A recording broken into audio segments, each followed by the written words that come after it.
जय श्री कृष्ण बच्चों। आज मैं आपको क्लास 9th का थ्योरम बताने जा रहा हूँ, लेकिन यह 10th के लिए बड़ा ही इम्पोर्टेंट है, क्योंकि 10th का जो पहला थ्योरम थेल्स में प्रूव किया जाएगा तो उसमें इस थ्योरम का प्रयोग किया जाएगा। इसलिए हर हाल में इस थ्योरम को सीखना आवश्यक है। उसका बोल है, एक ही आधार और एक जोड़ी समानांतर रेखाओं के बीच स्थित त्रिभुजों का क्षेत्रफल आपस में समान होता है। एक ही आधार और एक जोड़ी समानांतर रेखाओं के बीच स्थित त्रिभुजों का क्षेत्रफल आपस में समान होता है। तो पहले इस स्टेटमेंट को हम लोग लिख लेते हैं। एक ही आधार, एक ही आधार और एक जोड़ी, एक जोड़ी समांतर रेखाओं के बीच, रेखाओं के बीच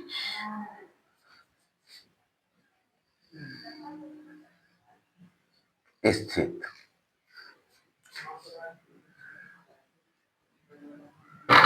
त्रिभुजों का क्षेत्रफल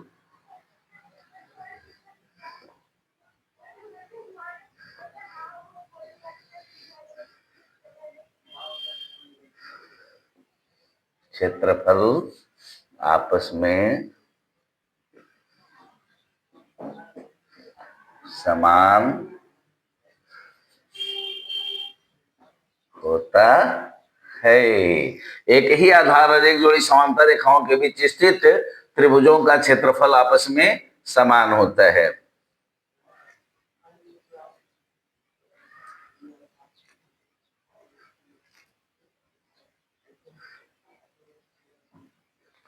ए B C D P Q.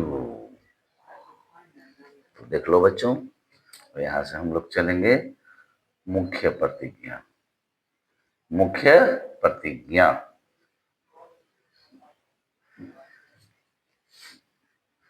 दिया हुआ है कि, दिया हुआ है कि त्रिभुज एबीसी और त्रिभुज डी बी सी एक ही आधार, एक ही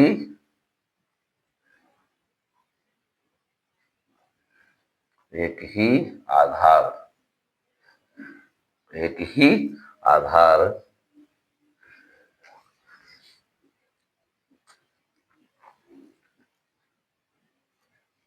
एक ही आधार और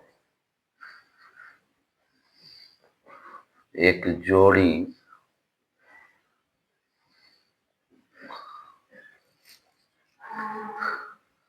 समांतर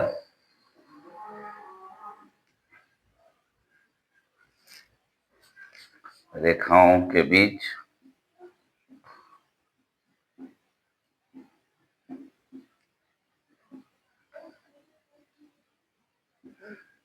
स्थित है।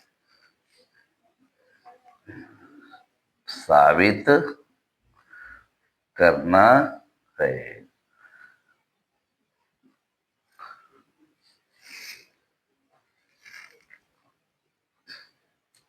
एरिया ऑफ ट्रायंगल एबीसी बराबर area of triangle D B C, D B सी।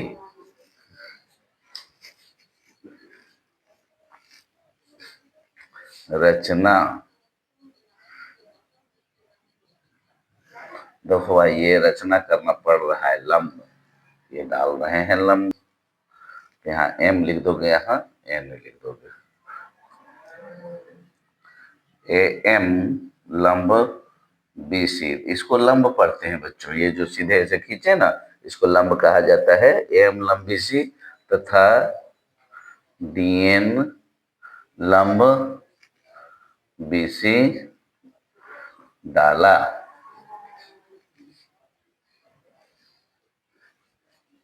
प्रमाण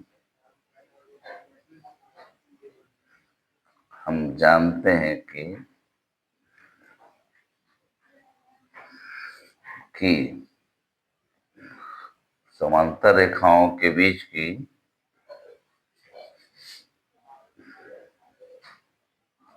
समानांतर रेखाओं के बीच की लंबवत दूरी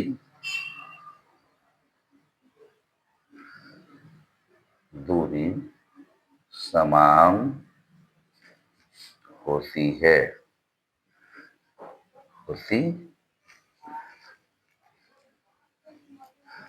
समान होती है।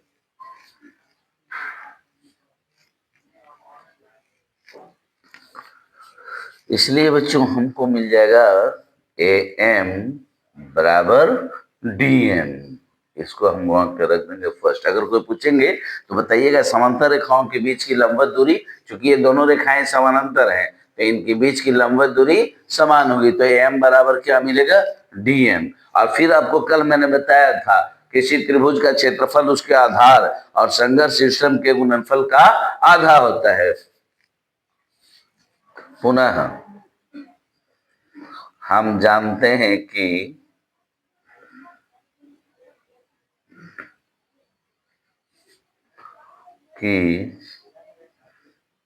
किसी त्रिभुज का क्षेत्रफल उसके आधार और संगत शीर्ष लंब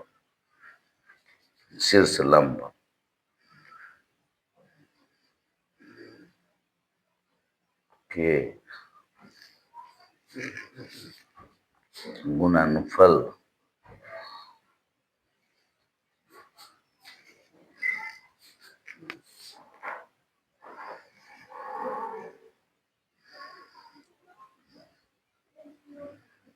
गुणनफल का आधा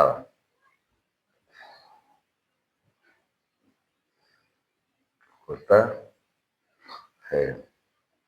इसलिए एरिया ऑफ ट्रायंगल ABC बराबर 1/2 गुने BC गुने AM। समीकरण 2, एरिया ऑफ ट्रायंगल DBC बराबर 1/2 गुने BC गुना BN। इसको समीकरण हम लोग 3 मानेंगे। ठीक है बच्चों, यहां तक समझ में आ गया आप लोगों को? प्रमाण से एक बार फिर से आपको हम समझा देते हैं। हम जानते हैं कि समानांतर रेखाओं के बीच की लंबवत दूरी समान होती है, इसलिए AM बराबर DN होगा। पुनः हम जानते हैं कि त्रिभुज का क्षेत्रफल उसके आधार और संघर्ष सिस्टम के गुणनफल का आधा होता है, इसलिए एरिया ऑफ ट्रायंगल ABC बराबर 1/2 गुने BC गुने AM होगा। एरिया ऑफ ट्रायंगल DBC बराबर 1/2 गुने BC गुने DN होगा आपको। ठीक है बच्चों, तो आप इसमें आप या तो लिख सकते हैं तो लिख लीजिए, अथवा अगर स्क्रीनशॉट लेना जानते हैं तो स्क्रीनशॉट ले लीजिए, क्योंकि मैं अब इसके आगे बढ़ूंगा। यहां तक समझने में कोई दिक्कत नहीं ना? अगर आपको लिखने की क्षमता है तो आराम से आप लिख लीजिए। अगर स्क्रीनशॉट लेना जानते हैं तो आप स्क्रीनशॉट ले लीजिए, क्योंकि अब मैं इसके आगे बढ़ूंगा और ऊपर वाले को थोड़ा सा मैं मिटाऊंगा। ठीक है बच्चों, समीकरण 3 में, समीकरण 2 में, समीकरण 3 से भाग देने पर, तो यहां हम लोग लिखेंगे समीकरण 2 में समीकरण 3 से भाग देने पर। तो बच्चों अब हम भाग दे लेंगे। एरिया ऑफ ट्रायंगल ABC बटा एरिया ऑफ ट्रायंगल DBC बराबर मिलेगा 1/2 into BC into AM 1/2 into B C into D N. तो एम से एम कटेगा, चूंकि बीसी से बीसी कटेगा, आप से आप कटेगा। तो अगर सर ये तो बराबर था काट दिए, बराबर था काट दिए, ये दोनों क्यों काट दिए? तो समीकरण 1 में आपको हम बताए थे एम और डीएन की लंबाई समान हो गया, अर्थात उधर पूरा का पूरा कट गया बच्चों।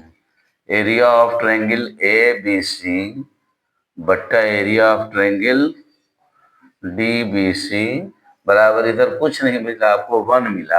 अब तो तिरछा तिरछी गुना कर दीजिएगा तो ये इधर आ जाएगा, वो उधर चला जाएगा। This imply area of triangle ABC बराबर एरिया ऑफ ट्रायंगल डीबीसी। अब बगल में क्या लिख देंगे? प्रूव्ड। तो इस तरह से आप लोग सीख गए एक ही आधार और एक जोड़ी समानांतर रेखाओं के बीच स्थित त्रिभुजों का क्षेत्रफल आपस में समान होता है। तो देखिए यहाँ आपको PQ और BC दो समांतर रेखाएं थी जिसके बीच दो त्रिभुज थे ABC और DBC, जिसमें हमने लंब ऊपर से डाला था। तो इस तरह से हमने दिखा दिया कि एरिया ऑफ ट्रायंगल ABC बराबर एरिया ऑफ ट्रायंगल DBC, और यही हम लोगों को प्रूव भी करना था। तो एक चीज याद रखिएगा, एक ही आधार और एक जोड़ी समानांतर रेखाओं के बीच स्थित त्रिभुजों का क्षेत्रफल आपस में समान होता है। जब हम थेल्स में 10th क्लास का प्रूव करेंगे तो उसमें इस थ्योरम का प्रयोग होगा। जब आपको याद होगा तो आप आसानी से बता सकेंगे, और जब नहीं याद होगा तो कहेंगे सर मैंने तो पढ़ा ही नहीं था। तो ये कहने से तो काम नहीं चलेगा, इसलिए इस थ्योरम को याद कर लेंगे, तभी आपको 10th का पहला थ्योरम समझ में आएगा। जय श्री कृष्ण।